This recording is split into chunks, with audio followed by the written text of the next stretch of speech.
Ayurveda complex narration. Little bit complex. Risk or reward? Reward.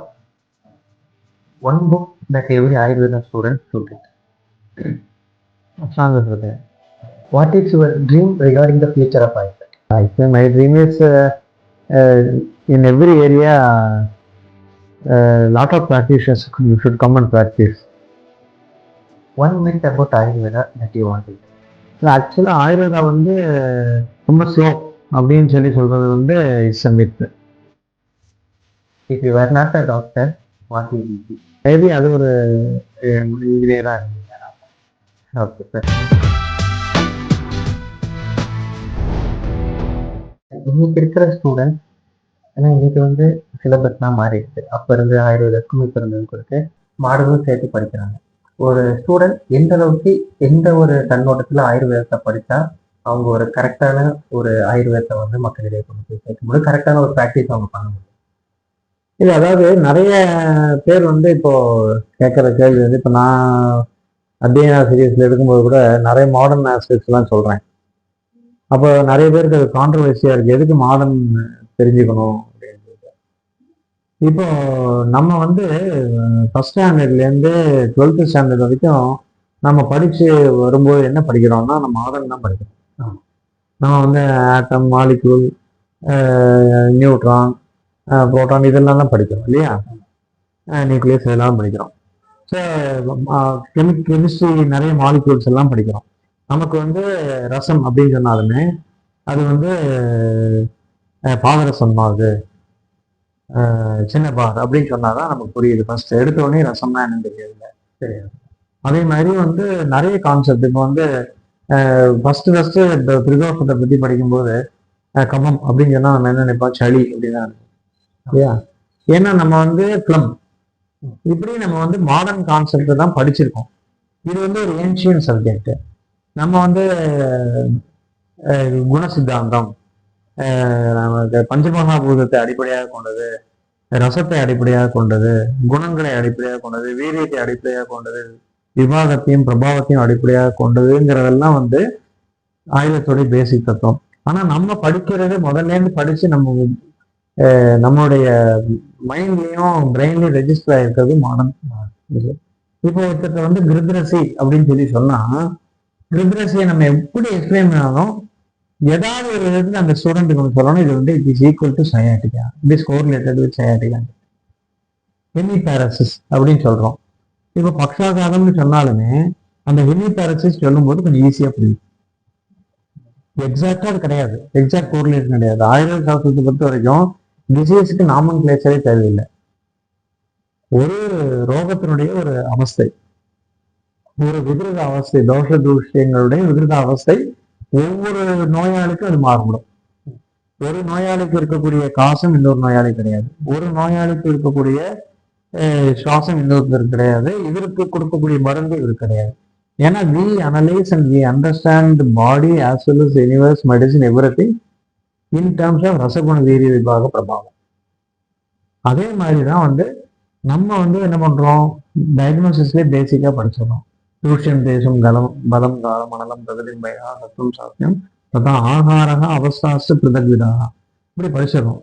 இந்த அவஸ்தைகள்லாம் ஒவ்வொருத்தருக்கும் மாறுபடும் இல்லையா? ஸோ அம்சாம்ச கல்பனைங்கிறது வேற மாறுபடும். அப்போ நம்ம வந்து அண்டர்ஸ்டாண்ட் பண்ணி ட்ரீட்மெண்ட் பண்றதுலாம் ஒரு லெவலுக்கு வரும்போது நம்ம எல்லாமே மனசுல எடுக்கணும்.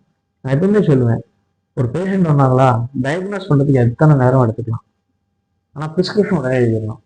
பிரிஸ்கிரிப்ஷன் எழுத ஆரம்பிக்கும் போது யோசிச்சோம்னா பேஷண்ட்டுக்கு சந்தேகம் வரும், யோசிக்கிறாருன்னு சொல்லி. So this is the technique in practice. இதை லேர்ன் பண்றதுக்கு ரொம்ப நாள் ஆகும். அது வரைக்கும் ஒரு டிசீஸை அண்டர்ஸ்டாண்ட் பண்ணிக்கிறதுக்கு இப்போ கூட நான் வந்து ரெஃபரண்ட் நெக்ஸ்ட் கிளாஸ் நான் எடுத்தாகணும், உபதாதுகளை பத்தி எடுத்தாகணும். அப்போ ஸ்தன்யம் அண்ட் ஆர்த்தவம் ரசத்துக்கு சிரா கண்டரா பர் அசிரிஜம். இப்போ சிரா கண்டரா வந்து உபதாதுக்களா இருக்கும்போது அது ஒரே ஒரு வேர்ட்ல வந்து பிளட் வெசல்ஸ் அப்படின்னு சொல்லிடலாம். ஆனா அந்த பிளட் துஷ்டிங்கிறது எல்லாத்துக்கும் வரும், உபதாதுக்களை கொடுக்கும், தாதுக்களை கொடுக்கும், எல்லாத்துக்கும் வரும். அப்ப அதனுடைய துஷ்டிங்கிறத வந்து ரொம்ப அளவுக்கு சொல்லப்படலைன்னா நம்ம நிறைய அதுல வந்து ஆழ்ந்து ஆராயணும். இப்போ ஒரு செயலை வந்து ஆராய்ந்து ஆராய்ந்து ஆராய்ந்து பொழிப்புரையை படிச்சு படிச்சு படிச்சுதான் நிறைய விஷயத்த நம்ம சொல்றோம் இல்லையா?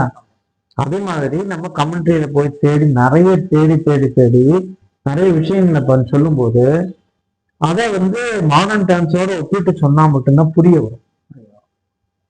இப்போ அற்புதம், கிரந்தி, விக்ரதி, இப்படி பல விஷயத்துல வந்து சாஸ்திரத்துல சொல்லியிருக்காங்க. நம்ம இதுல வந்து என்னது, எல்லாமே வந்து ஒரு விதமான கட்டிகள். கிரந்தியை இதோட கோரிலேட் பண்ண முடியும்.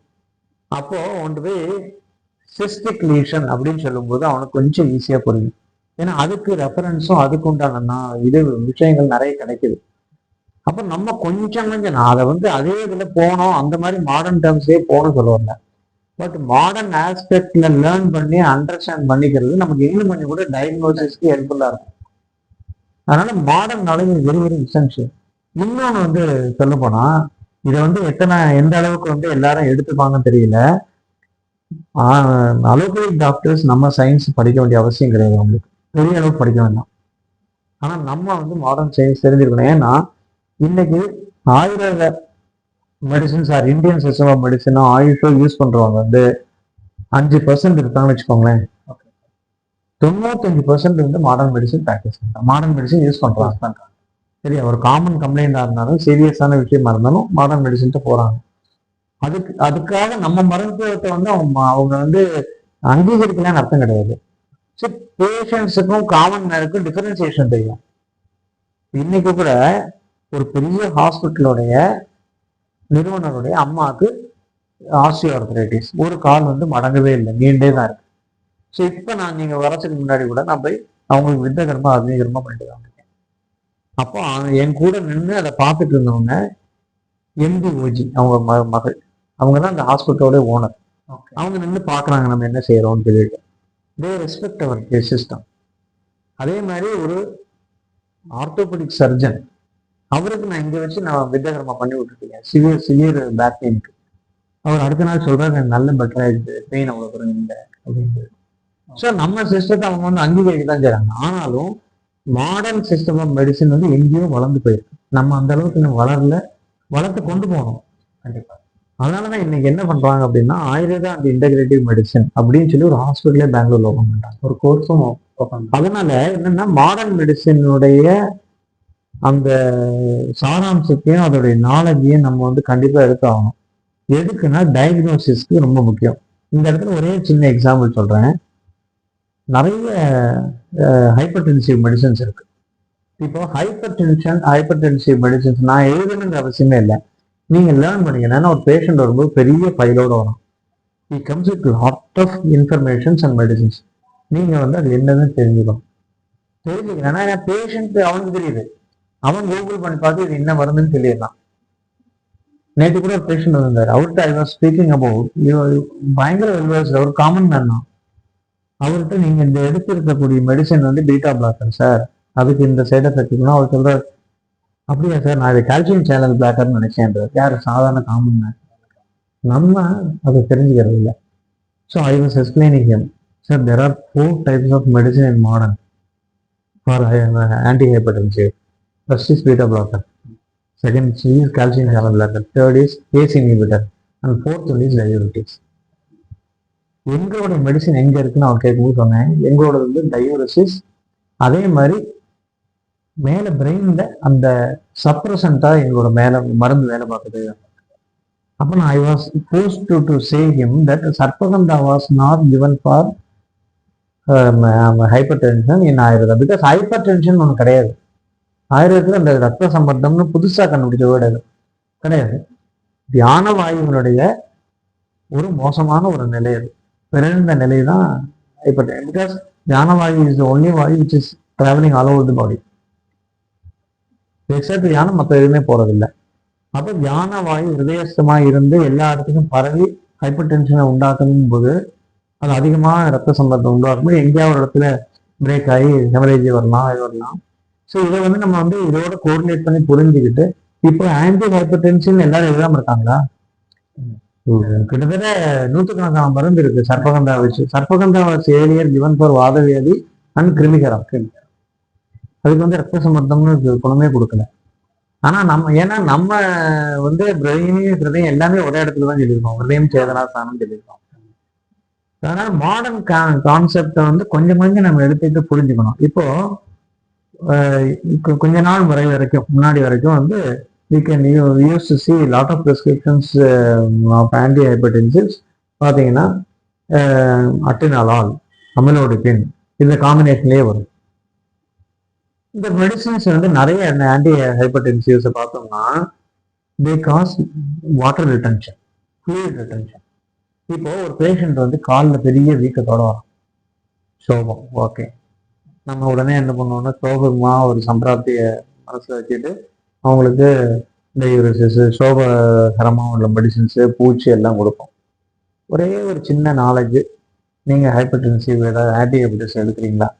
ஆமாம் சார், இந்த மருந்து எடுக்கிறேன்.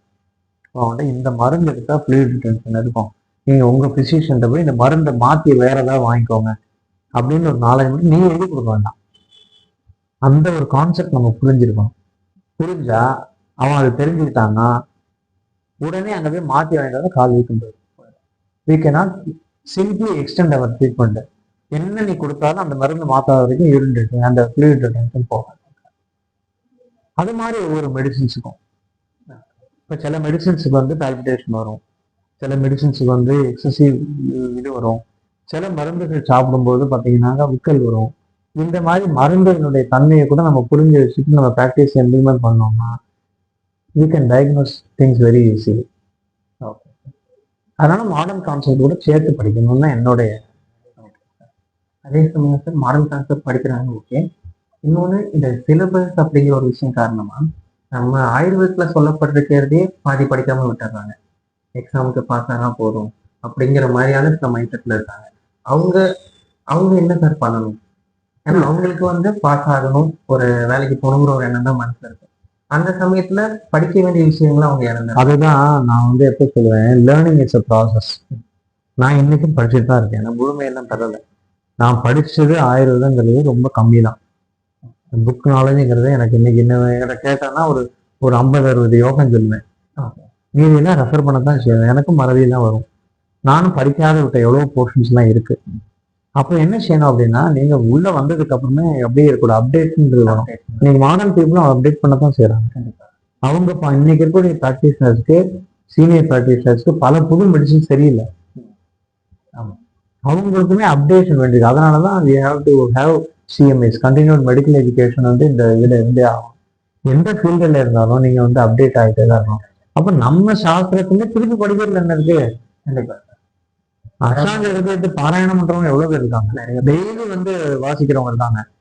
நாங்களாம் ஓபியில உட்கார்ந்து இருக்கும்போது சரஸ்வதி வச்சு தான் உட்காருவோம். இங்குஜாதி சொர்ணம் எழுதும்போது சார் கேட்பார், முள்ளி சார் சொல்லுவார், இங்குஜாதி சொன்ன யோகம் சொல்லுவார். யோகம் படிச்சு சரஸ்வதி படிச்சா தான் அதுல என்ன ஸ்பெஷல் மெடிசன் இருக்குன்னு தெரியும். ஃபார் எக்ஸாம்பிள் வந்து அந்த காலத்துல வந்து அங்காடி மருந்துகள் எழுதி கொடுத்துருந்தாங்க.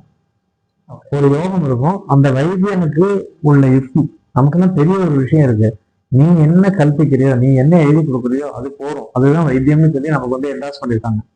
இப்போ சிறுவில்வாதி கஷாயம்னு ஒரு கஷாயம் இருக்கு.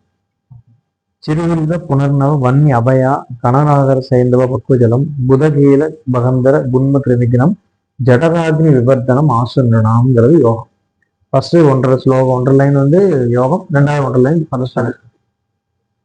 சிறுவில்வ புனர்ணவ வன்னி, சிறுவில்வாதி கஷாயம் இஸ் given for access. புதகீல பகந்தர குன்ம கிருமிகினம். இப்போ ஒரு பேஷண்ட்டுக்கு வந்து ரத்த ஆக்சஸ் இருக்கு, ப்ளீடிங் பைல்ஸ் இருக்கு, இந்த சிறுவில்வாதியை கொடுக்க முடியுமா? கொடுக்கலாம். வன்னி, தட் இஸ் சித்திரகம், கொடுவேலி, அந்த கொடுவேலி மட்டும் மாத்தி வச்சுட்டு கஞ்சி, பிகாஸ் தட் இஸ் அத்தியுஷ்ணம். அந்த இடத்துல இன்னொன்னு செய்யலாம், ஸ்தம்பனமா சந்தனத்தை சேர்க்கலாம், தட் இஸ் யுக்தி. உனக்கு பரஸ்வரியும் யோகமும் தெரிஞ்சாதான் இதை மாற்ற முடியும், இல்லைன்னா மாற்ற முடியாது. ஸோ அதுக்கு வந்து you have to by heart. நம்ம வந்து பை ஹார்ட் பண்ணி வந்து ஸ்லோகத்தை சொல்லி பெருசா அலங்காரப்படுத்துறது பந்தல் விடுறதுக்காக கிடையாது. நம்மளுடைய நான் இந்த சிறுவில்வாதி கஷாயம் நான் வந்து இப்போ நீ சொல்லேன்னா நான் படிச்சு இப்போ 40 வருஷம் முன்னாடி படிச்சேன்.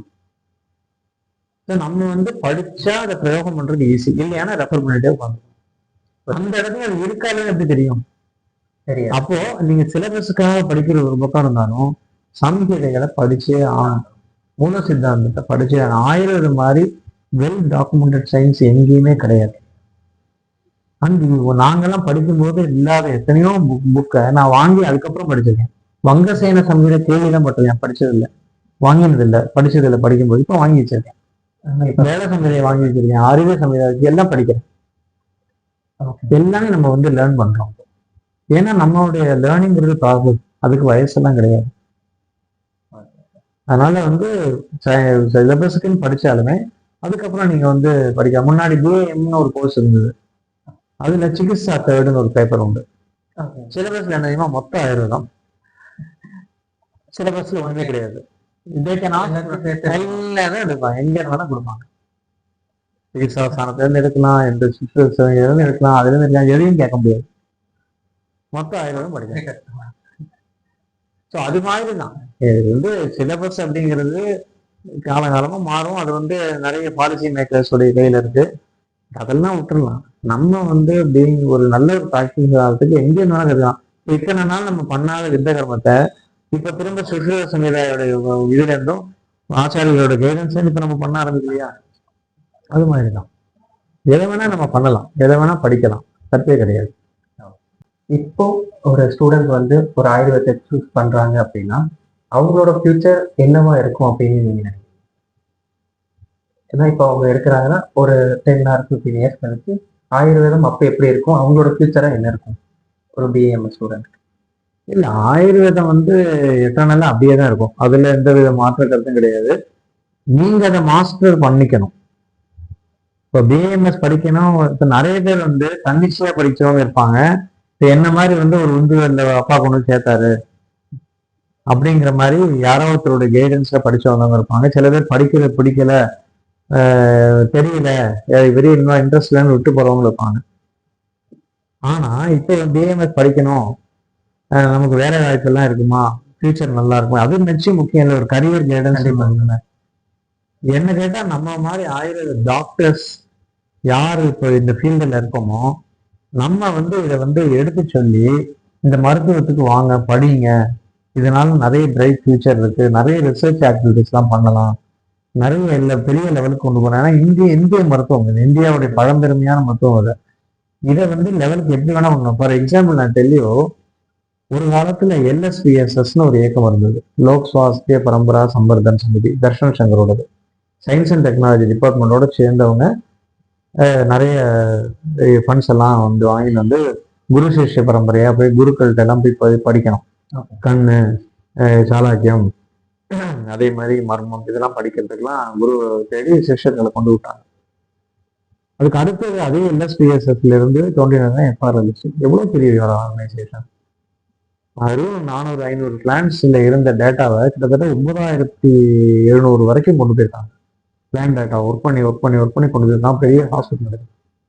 அதுக்கு அடுத்த முயற்சியில அவங்க ஆயுர்வேதா இந்த இன்டெகிரேட்டிவ் மெடிசன் சொல்லி கொண்டு வந்து பெரிய ஹாஸ்பிட்டல் எஸ்டாப்ளிஷ் பண்ணி அதை வந்து நல்ல ஒரு க்ரோத். அதுக்கு அடுத்தது அங்கேருந்து போயிட்டு TDU, டிரான்ஸ் டிசிப்ளினரி யூனிவர்சிட்டி, அதுல எண்டாலஜிக்கலா இருக்கக்கூடிய எல்லா சாஸ்திரத்தையும் உள்ள கொண்டு வந்தாங்க. அப்படி வந்து ஒரு பெரிய பெரிய அளவுக்கு பரிணாம வளர்ச்சியில ஒரு சைட்ல வந்து ஒருத்தவங்க கொண்டு போயிட்டு இருக்காங்க. இத்தனைக்கும் Darshan Shankar is not ayurvedic doctor. But நம்மளுடைய இந்திய மருத்துவம், இந்தியன் சிஸ்டம் ஆஃப் மெடிசன் அவ்வளவு பெரிய சாஸ்திரம், வைத்திய சாஸ்திரம், இதுல பெரிய பொக்கிஷங்கள்லாம் இருக்குன்னு சொல்லி அதை கொண்டு போறாங்க.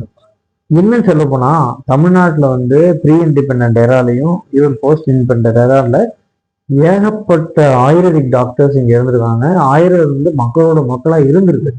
காலப்போக்கில் அது மறைஞ்சிருச்சு. ஒவ்வொரு வீட்டு கிச்சன்லயும் அஷ்டசூரம் இருந்திருக்கு, ஒவ்வொரு வீட்டு அலமாரிலையும் தசமலாட்சணம் இருந்திருக்கு. ஒவ்வொருத்தரும் வந்து சின்ன சின்னதா காலத்துக்கு தகுந்த மாதிரி ஒண்ணுல மழை வெயில் காலம் முடிஞ்சு மழை வரும்போது உஷ்ணம் தட்டி லூஸ் மோஷன் போகும் வயலளவு. அது ப்ராசஸ். ஏன்னா அங்க வந்து ஒரு விதாகம் வந்து உடனே ஆமம் ஏற்பட்டு லூஸ் மோஷன் போகும். மக்கள் வந்து என்ன பண்ணுவாங்கன்னா, அந்த மழை வரதுக்கு முன்னாடி போய் முஸ்தாரிசத்தை வாங்கி வீட்டுல வந்து வச்சுப்பாங்க. வில்வாதிகளை வாங்கி வந்து வச்சிருப்பாங்க. வில்வாதிகளிங்க இந்த மாதிரி உள்ள டைரியா, விசுவலிட்டிக்கா, அலர்ஜி எல்லாத்துக்கும் கேட்கக்கூடியது.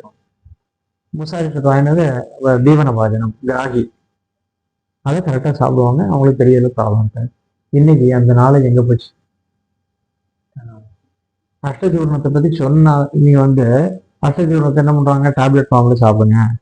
இல்ல பாதி பேர் எழுதி கொடுக்கறல. இது சாஸ்திரத்துல என்ன சொல்லியிருக்கோ அதை எப்படி நம்ம சொல்லி பார்க்கணும். பேஷண்ட் ஃபாலோ பண்ணுவாங்க கண்டிப்பா. ஒரு வாதகுல்மம் இருந்த ஒரு பேஷண்ட், ரொம்ப கடினமான ஒரு வயசானவர், கிட்டத்தட்ட 4 வருஷம் சாப்பிட்டாங்க. அதுக்கப்புறம் தான் அந்த பிரச்சனை எல்லாம் விட்டுது அவருக்கு. ஏன்னா வருஷத்துல சொல்லியிருக்காங்க,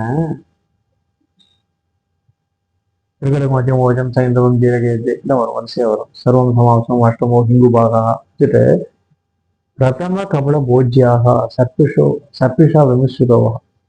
சாதத்துல முதல் சாதம், முதல் கவலம் சூடான சாதத்துல சர்பிஷா மிஸ்ருதவா, நெய்யை உருக்கி விட்டு ஒரு ஸ்பூன் அஷ்டஜூர்ணத்தை மிக்ஸ் பண்ணி பிரதம கபல போஜ்யத்துல சாப்பிடணும். ஜனயதி ஜடராக்னின் வாத குல்மம் நிகழ்ந்தி. வாத குல்மத்துக்கு மிகச்சிறந்த மருந்து. அப்போ வாத குல்மம்ங்கிறது தெரியணும். சரியா? ஆமாசைகள வாத லட்சணம் தெரியணும், பக்கவாசயத்துல வாதத்தினுடைய விசேஷம் தெரியணும், குல்மம்னா என்னன்னு தெரியணும். இதெல்லாம் நல்லா படிச்சுட்டு அஷ்டஜூர்ணத்துடைய பலசையும் தெரிஞ்சா தைரியமா பேஷண்ட் சொல்லலாம். இப்படிதான் சாப்பிடணும் சார். ஆபீஸுக்கு போறேன், எப்படி சார் சாப்பிட முடியும்? சாயந்தரம் சாப்பிடு, சாதத்தை வடிச்சு சூடான சாதத்துல விட்டு நெய்யை உருக்கி சாப்பிடு. நெய்யை உருக்கி விட்டா சொல்லணும். நிறைய பேர் சோம்பேறிட்டு அப்படியே நெய்யை கட்டியா போட்டு சாப்பிடுவாங்க. அப்படி சாப்பிடுறாங்க. நெய்ங்கிறத உருக்கி தான் சாப்பிடணும். அப்படி சாப்பிடும்போது அதனுடைய தன்மை நிச்சயமா நல்லா கேட்கும். எவ்வளவோ கேட்காத கிரகணி அதிசாரம் எல்லாம் அந்த அஷ்டஜூர்ணத்தில் கேட்கும்.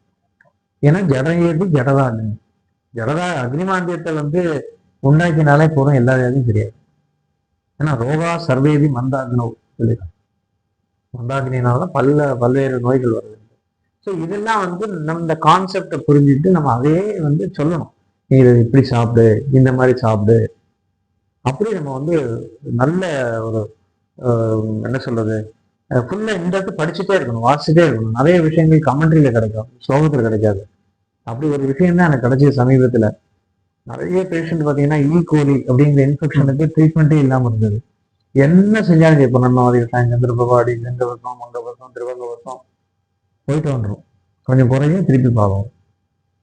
அதுக்கப்புறம் ஒரு பெரிய ஒரு கொஸ்டின் மார்க்காகவே இருக்கேன்னு சொல்லிட்டு எதாச்சும் சரஸ்யம் வாசிக்கும் போது ஒரு நாளைக்கு வெட்டுமாறன் குளிகையோட யோகத்தை வாசிச்சேன். அப்போ வெட்டுமாறன் குளிகையோட யோகத்துல அதோடைய கமெண்ட்ரியில இருந்தது. ஜீரக கஷாயத்துல இஞ்சி நீர்ல காய்ச்சலுக்கு, ஜீரக கஷாயத்துல வாயு சோகத்துக்கு, அதுக்கு அடுத்தது பழந்தேங்காய் வெள்ளத்தில் அப்படின்னு போட்டிருந்தோம் மூத்திர கஷ்டத்துக்கு. இதெல்லாம் கொடுத்து பார்ப்போம் அப்படின்ட்டு 2 மாத்திரை இளநியை கொண்டு வந்து ஒரு செம்புல விட்டு வச்சு முதல் நாளே காற்று போகிற மாதிரி சித்திலி தட்டால மூடுங்க. அது குளிச்ச உடனே அடுத்த நாளைக்கு எடுத்து அதுல 2 மாத்திரையை பொடி பண்ணி போட்டு அதோட சாப்பிடுங்க. You won't believe, within 2-3 weeks, E-coli has gone. It has become negative. Those who are suffering for more than 13-14 years got that negative. ஒரு 10 பேஷண்ட்டுக்கு மேல உள்ள ரெக்கார்டு டாக்குமெண்டேஷன். நீங்க வியாக்கியானம் படிக்கணும். சாஸ்திரத்தை ஒழுங்கா படிச்சா அதை பிரயோகம் பண்ணும்போது நமக்கு அதனுடைய பலன் கிடைக்கும். அதை வந்து அந்த நாலேஜை நம்ம யாருக்கு சொல்லியும் கொடுக்கணும். கண்டிப்பா. இப்போ நார்மலா ஸ்டூடெண்ட்ஸ் எல்லாமே இருக்காங்க. இப்போ பொதுமக்கள் வந்து வராங்க அப்படின்னா ஃபர்ஸ்ட் அவங்க மாடலுக்குலாம் போயிட்டு அதுக்கப்புறம் தான் ஆயுர்வேதம் போறாங்க. அதே சமயம் இன்னொரு விஷயம், அவங்களுக்கான ஆயுர்வேதத்தை பத்தி புரிதலும் இல்லை. நம்ம கிட்ட இவ்வளோ ப்ரொசீஜர்ஸ் இருக்கு, பஞ்சகர்மா ப்ரொசீஜர் இருக்கு, இப்போ அக்னி கர்மம், வித்த கர்மம் இதெல்லாம் இருந்தாலுமே அவங்க வந்து கரெக்டா வரதில்லை. ஸோ அதுக்கான அந்த ஆயுர்வேதத்துல இவ்வளோ ப்ரொசீஜர்ஸ் இருக்கு, ஸோ மாடலுக்கு முன்னாடி நீங்க இதுக்கு வரலாம், எமர்ஜென்சி கண்டிஷன்ஸ்ல கூட வரலாமா அப்படிங்கிறத ஒரு ஷார்ட்டா ஒரு இல்ல. நம்ம ஆக்சுவலா எப்படின்னா அதுக்கிட்ட அவேர்னஸ் ப்ரோக்ராம்லாம் பண்றோம். அவேர்னஸ் ப்ரோக்ராம் வந்து ஏன்னா இப்போ ஒரு ஸ்டூடெண்ட் நம்ம மத்தியில கொண்டு போய் வைக்கிறோம், யங்ஸ்டர்ஸ் மத்தியில கொண்டு வைக்கிறோம்னா அவங்க மூலமா ஒரு 100 பேர் கேட்டான் அவங்க 100 பேர்ல 10 பேர் வீட்டுக்கு அந்த தகவலை கொண்டு போய் சேர்ப்பாங்க. எதுக்கு வந்து இன்ஸ்ட்ருமெண்டல் மாடல்லாம் வைக்கிறோம், அதை எதுவும் யூஸ் பண்ண முடியாது. ஆமா. எதுக்கு அதை வைக்கிறோம் அப்படின்னா, அந்த காலத்துல இதெல்லாம் இருந்திருக்கு, இதுல இருந்து தான் மாடர்ன் சயின்ஸ்ல சர்ஜரி டெவலப் பண்ணியிருக்காங்க. அப்போ எங்ககிட்டயும் இது மாதிரி டெக்னிக்ஸ் எல்லாம் இருக்கு, நாங்க இதெல்லாம் யூஸ் பண்றோம் அப்படின்னு நம்ம வந்து அவங்களுக்கு சொல்லிக் கொடுக்கும்போது இந்த நாலேஜ் அண்ட் அந்த அந்த information pass on to others அப்போ வருவாங்க. அப்போ நம்ம வர சமயத்துல நம்ம செய்ய தயங்கக்கூடாது. நம்ம வந்து ப்ராக்டிஸ் பண்ணவோ இதை சொல்லவோ தயங்கக்கூடாது. நம்ம ஒரு டாக்டர்கிட்ட போய் அலோபதி டாக்டர்கிட்ட போய் நம்ம பேஷண்டா போகும்போது நம்ம டாக்டர்னு காமிச்சக்கூடாது, நம்ம அந்த பேஷண்ட் ஆயிடும். அதே மாதிரி ஒரு மாடர்ன் மெடிசன் டாக்டர் இங்க வந்தாங்கன்னா, ஐ ஹேட் ஒரு சீனியர் டாக்டர், அவருக்கு தப்பா லேமினெக்டமி பண்ணிட்டாங்க. அவருக்கு ஆக்சுவலா டார்சல் ஸ்பைன்ல தான் பிரச்சனை இருந்தது, லம்பார்ல லேமினெக்டமி பண்ணிட்டாங்க. அது அவரே சொன்னார். அவருக்கு 5 நிமிஷத்துக்கு மேல சாயாம உட்கார முடியாது, பெரிய ஸ்லிண்ட் போட்டிருப்பாரு, இப்படியே நியூராலஜிக்கல் இஷ்யூ இப்படியே இருந்துகிட்டே இருக்கும். அதுக்கப்புறம் அவருக்கு வந்து இங்க ட்ரீட்மெண்ட் கூட்டு வந்து வச்சு ட்ரீட்மெண்ட் பண்ணிடும். அவர் ரொம்ப ஸ்கெப்டிக்கலா இருந்தார், இதை பத்தி ஒன்றும் எப்படி இதெல்லாம் கேட்கும் அப்படின்ட்டு. அப்போ வசதி கொடுக்கணும் சார் சொல்லணும். அப்புறம் முதல்ல யோசிச்சார், சார் நீங்க பேஷண்டா இருங்க, டாக்டரா இருக்காதுங்க, நான் சொல்றதை நீங்க கேளுங்கன்னு சொல்லிட்டு அவருக்கு எக்ஸ்பிளைன் நான் கொடுத்தேன். ஒரு வசதி கொடுத்து முடிச்சு சரி நான் வீட்டுக்கு போறேன் சார் அப்படின்னு அடுத்த நாள் வீட்டுக்கு போயிட்டார்.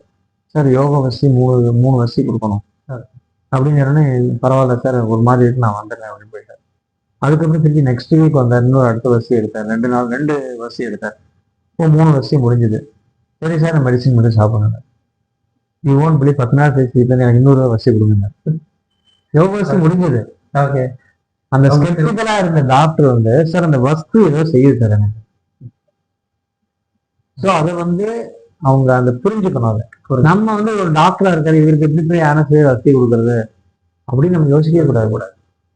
நம்மகிட்ட இருக்கக்கூடிய ட்ரெஷரை ஃபர்ஸ்ட் நம்ம செய்ய வேண்டியது என்னன்னா, நம்ம முன்னோர்கள் யாரும் பொய் சொல்ல மாட்டாங்க, ஆச்சாரியர்கள் எல்லாரும் சொன்னதெல்லாம் 100க்கு 100% உண்மை அப்படின்னு நம்பணும். நம்ம முதல்ல அதை நம்ம வந்து என்ன சாஸ்திரத்துல சொல்லப்பட்டிருக்கோ, இப்போ சந்தனாசவத்துல வந்து பலஸ்ருதி வரும், சுக்லமேக நிஷூதனம்னு வரும் சரியா. சுக்லமேக நிஷூதனம், சுக்லமேகம் ஸ்பெர்மட்டோரியா குறையும். ஸ்பெர்மட்டோரியா மாதிரியே இன்னொரு கண்டிஷன் இருக்கு, ஸ்வேத பிரதரம், அதுக்கும் நீங்க அப்ளை பண்ணணும் சரியா. அதை நம்ம கொடுக்கணும். சந்தனாசவத்தை இந்த மாதிரி சாப்பிடுங்க, இந்த மாதிரி ஸ்டேஜில் சாப்பிடுங்க. அப்படிதான் நான் ஒரு ஆய்வு பண்ணினேன். அபபாகுகத்துக்கு ட்ரீட்மெண்ட் ஒரே ஒரு லைன் தான், அபபாகு ஹிதம் நஸ்யம் ஸ்நேகஸ்ச உத்தர பக்தின்னு அசாவது. அபபாகு ஹிதம் நஸ்யம், சரி உருவாங்கும் ஸ்நேகரம் பண்ணி நசியம் பண்ணிடலாம். ஸ்நேகஸ்ச உத்தர பக்திகம் எழுதி தரேன், அசாயம் ஃபுல்லா வாசிங்க, இந்த ஒரு பிரயோகம் வேற எங்க இருக்காரு. அவர் ரொம்ப ஸ்பெசிஃபிக்கா வாங்கணும்னு சொல்லிட்டார். என்ன செய்வோம்னு சொல்லிட்டு நிறைய அவுபாவம் பேஷண்ட் ப்ரோசன் சொல்ற கஷ்டப்பட்டுட்டே இருப்பாங்க. அப்போ அஸ்திகர வாதத்துக்கு நம்ம வந்து திக்த ரசம் தான் எடுப்போம், குல்குல் திக்தம் தான் எடுப்போம். நான் ஒரு பேஷண்ட்டுக்கு என்ன பண்ணேன்னா, க்ஷீரபல ஆவரத்தையும் இந்துகாந்த கிருதமும் உத்தர பக்திகமா கொடுத்தேன். ஏன்னா அங்க அந்த பேஷண்ட்டுக்கு அக்னிமாந்தியமும் இருந்தது. முதல்ல பிரச்சார வியாதி அதெல்லாம் கொடுத்துட்டு அதுக்கப்புறம் வந்து உத்தர பக்தியமா அதை ஆரம்பிச்சு ஸ்நேக சேதம் பண்ணி நசியெல்லாம் பண்ணோம். கொஞ்சம் கொஞ்சமா சரியாக ஆரம்பிச்சது. அதுக்கப்புறம் வந்து அதை பிரயோகம் பண்ணி அதை வந்து நிறைய பேருக்கு கொடுத்து ஏன்னா அது வந்து அம்ச மூலஸ்திதோ வாயு, அதுதான் சிராஸ்நாயு விசோஷிதான் வரும். அந்த இடத்துல வந்து நம்மளுடைய அம்ச பலம் சொல்லிட்டு ஒரு மர்மம் இருக்கு, அந்த மர்மத்தையும் சேர்த்து பாதிச்சு வருது. ஆமா, அது வந்து என்ன சொல்றது, அது விஜாகர மர்மம்னு நினைக்கிறேன், கரெக்டா தெரியல, மாம்ச மர்மம் தான். அதை வந்து நம்ம வந்து பார்த்து அந்த மர்மத்தையும் சரியாக்குற மாதிரி உணவுகளையும் ஆகாரத்தையும் மருந்துகளையெல்லாம் கொடுத்து இந்த மாதிரி உத்தரபத்திக ஸ்நேகனமும் கொடுத்துட்டாக்கா, அது உத்தரபத்திக ஸ்நேகனம் மட்டும்தான், இதுல எந்த மருந்து கூட சொல்லுங்க. நம்ம அதை யுக்தி பிரயோகம், சில பேர் குருகுல் திருத்தம் கொடுக்கலாம், சில பேருக்கு அரிமாதன் கொடுக்கலாம், ராசாதி கிருதம் கொடுக்கலாம், காரஸ்கர கிருதம் கொடுக்கலாம், எதை வேணா கொடுக்கலாம். ஸ்நேகனம் தாங்க, அதுல இருந்து எண்ணெயும் சேர்த்து கொடுத்துக்கலாம், ஆவர்த்தி கொடுக்கலாம், மகாராஜ பிரசாரணி தைலம் கொடுத்துக்கலாம், எது வேணா கொடுக்கலாம். அதை நம்ம பிராக்டிஸ்ல சாப்பாட்டுக்கு அப்புறம் நெய் சாப்பிடுன்னு சொல்லுவோம், அவ்வளவுதான். அப்படி செஞ்சு இந்த ட்ரீட்மெண்ட், அவருடைய ஒன்லைன் ட்ரீட்மெண்ட்டை வந்து அவர் என்ன சொன்னார் அப்படி ஃபாலோ பண்ணும்போது குட் ரிலீஃப். ஓகே. அவர் 10 பேர் டாக்குமெண்ட் பண்ணி presented it in global health festival Trivandrum. Okay. So principles நிறைய இருக்கு. நம்ம அதை எல்லாத்தையும் உள்வாங்கி படிச்சு அதை நம்ம ப்ராக்டிஸ் பண்ணணும். பேஷண்ட்ஸ் கிட்ட சொல்றது இன்னைக்கு வந்து கிரகம்லாம் கேப்சூல் வந்திருக்கு. இந்த மாதிரி பேஷண்ட்டுக்கு கிரக கேப்சூல்லாம் இருக்கக்கூடாது. நகைச்சு உத்தரப்பிக்கும் நீங்க தான் உடுக்கி சாப்பிட தருவீங்க. இப்போ காளீஸ்வரத்துல சொன்னதை ஆக்சுவலாக சொல்லியிருக்கிறது வந்து அருச்சி, சர்தி அந்த மாதிரி உள்ள கேஸில் தான் காசம் சவசம் எல்லாம் சேர்ந்து ராஜேஷ்குமாரோட உபதிரவத்தை தான் சொல்றாங்க. ஆனால் நம்ம எதுக்கு யூஸ் பண்றோம்? ஜாஸ்தி காசத்துக்கு தான் யூஸ் பண்றோம். அப்போ மற்றதுக்கு யூஸ் பண்ணணும். யாருக்கு பசி இல்லையா, குழந்தைக்கு பசியே மாட்டேங்குது, தாலிக்காது ஹைலி பேலட்டபிள், நீங்க எது கொடுக்க சொல்லலாம். அது மாதிரி சர்தி, ஒரு மாதிரி வாமிட்டிங் சென்சேஷன் எல்லாம் வருதுன்னா அமர்வெக்ஸ் எல்லாம் சேர்ந்துருக்கிறது தாலிக்காதி கொடுக்கலாம். ஸோ அது மாதிரி நம்ம எல்லா மெடிசனையும் வந்து பல விதத்துலையும் நம்ம வந்து பிரயோகம் பண்ணலாம். அதுக்கு அந்த இதை நம்ம எக்ஸிடேட் பண்ணிடக்கூடாது. இப்போ சுவாசானந்தம் வந்து வெற்றில ஷேரில் கொடுத்தா எஃபெக்டிவா இருக்கும். வெற்றில ஷேரில் தான் கொடுக்க சொல்லி சொல்லுவாங்க. இப்போ லாஸ்டா வந்து ரேபிட் ஃபயர். ஓகே. ஒரு கொஸ்டின் கேட்போம், டக்குனு சொல்லுங்க. Ayurveda complex or easy?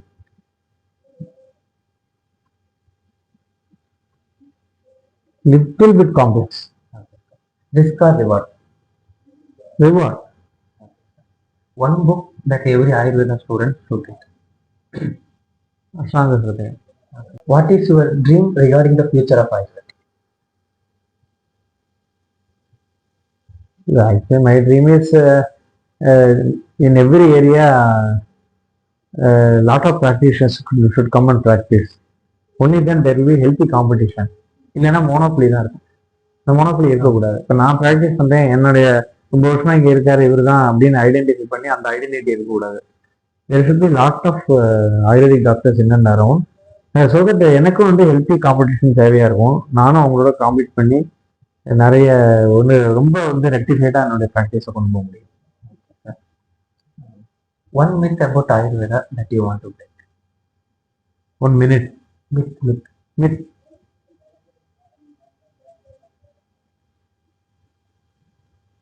ஆக்சுவலாக ஆயுர்வேதா வந்து ரொம்ப ஸ்லோ அப்படின்னு சொல்லி சொல்றது வந்து இட்ஸ் அ மித். அதுக்கு அப்படி கிடையாது. அது வந்து ஃபாஸ்ட்.